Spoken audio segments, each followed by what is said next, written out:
So in today's video, we are going to be talking a little bit about what to look for in horns on your Icelandic sheep and what are some bad signs.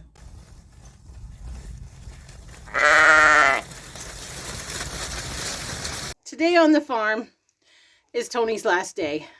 Tomorrow is butcher day, anybody? And with that, we're going to get this beautiful fleece of his off. Here you go. Tony is a beautiful gray. He's got this dark coat that's got a little bit of brown to it. It's going to be beautiful. Now, this will never stay the same. This is his lamb fleece. So next time it would not be this kind of coloring. But for right now, you can see, if I can, I don't know if I can get my hand in here at the same time. But you're talking little over 6 inches on that. And look at that, it's almost got like a natural variegation and it is super soft. Now down near his skin is quite dense. So it'll be interesting to see. One thing I will say, even though we're February 1st, the only reason that we are shearing him before he goes is because it is +1 today. Tonight is only supposed to be 0 and tomorrow is +4.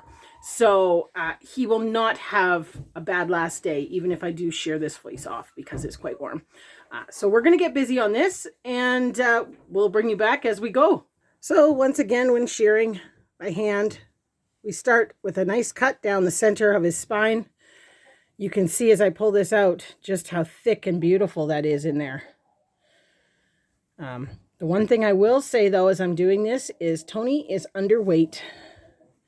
And this would be the downfall to sending animals after a rut season. Ideally, we would have liked to have had him sent before breeding season with everybody else because boys will be boys. And basically, Tony has spent 2 months now pacing a fence, being in rut, acting like he's in rut, eating very little. So he's not in prime condition. And he was a ram that we didn't actually need.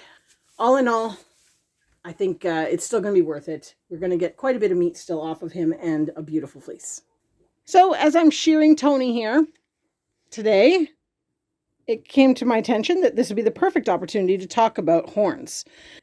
Now, with the Icelandic rams, the horns are probably the biggest problem that we come across. Attitude probably would be a close second because they're not all wonderful like Tony here. But downfall to Tony is these horns. Now, one thing that we knew right away was that his horns were very, very close set right here on top of his head. That is a very close set of horns. And that is a sign that it is not going to go well for him. That is why Tony, even though he's as friendly as it is a cull sheep. That's why we're shearing him today. Actually, he is going to the butcher tomorrow. But with the Icelandic sheep, the setting of the horns as a lamb and how that curvature goes is very, very important. As you can see here, as he's curved, that has gone right back into his head. Like there's my finger. Now we have cut and filed these horns just to give him a little longer because the closest butcher date we could get was February 2nd. That would be kind of one of those issues that you've got to watch for. If we hadn't filed them and trimmed them, they would not have he would not have made it. They would have actually punctured into his skull. He has the worst horns we have seen yet in our rams. Now on a ewe lamb, you know, having curved back horns isn't the end of the world because they don't continue to grow quite at the level that the rams do. But as you can see here, that is something that is exceptionally important to look for. And you really want, as they curve, I'm going to say it, you want them to be out basically past those tips of the ears so that when they curl, you've got plenty of space to miss the eye and cheekbone. That is probably our biggest flaw we find in the Icelandic sheep is the horns. So there he is. We got all of our fleece off Tony Baloney.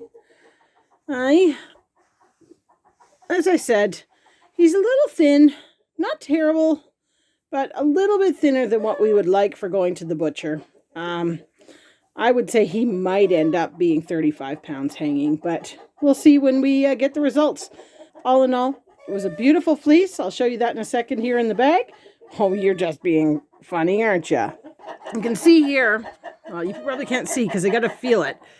He's not protruding on the spine, but he does have a bit of an indent, which I would say is still quite thin for what we would like to send to the butcher.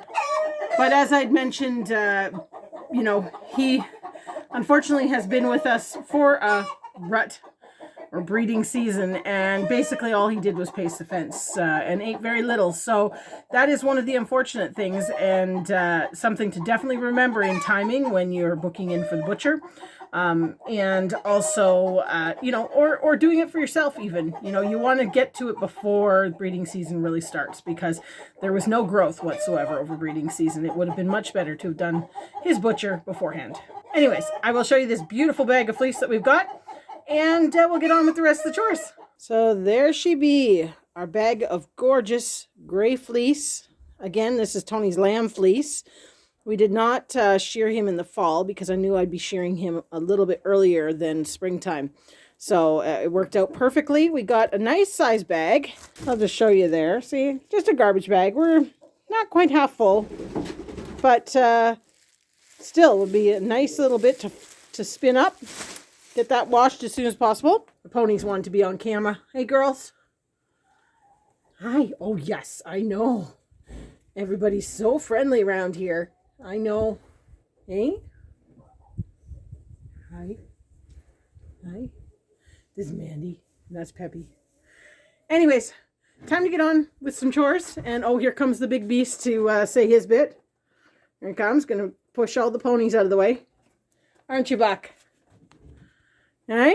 You got to be the boss? Anyways, enough procrastination. Time to get on with chores and finish off the day.